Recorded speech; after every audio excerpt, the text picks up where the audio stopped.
Bakit nga ba napaka-critical or napakahalaga ng Wednesday decision para kay XRP? Ayon po kay Ginong Austin Hilton, marami ng pagod sa macro discussions. Pero ngayong linggo, hindi pwedeng baliwalain ang timing. At bakit? Dahil ang desisyon na ito hindi lang para sa US economy.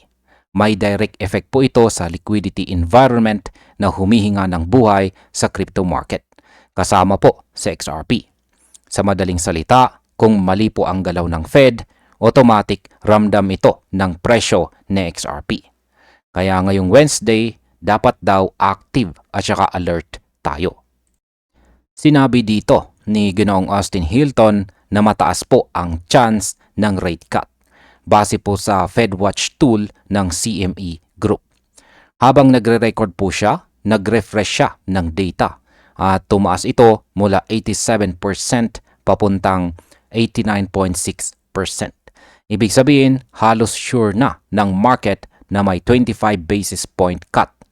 At sabi niya, price in na ang expectation. Ang problema kapag hindi po nag-cut ang Fed, bagsak agad ang markets. Pero kung nag-cut nga, limited lang ang initial reaction.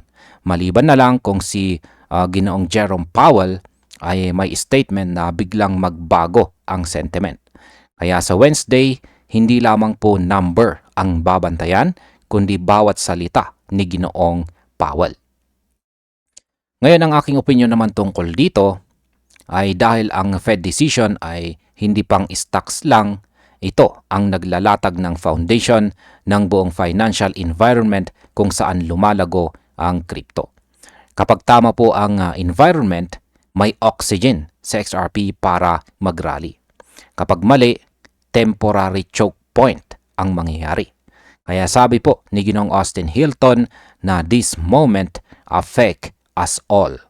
Para sa mga XRP holders, ang Wednesday ay hindi po ordinary announcement.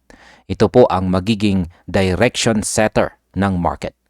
Kaya sa mga nakahawak kay XRP, ang Wednesday ay araw na wag mong iiwasan.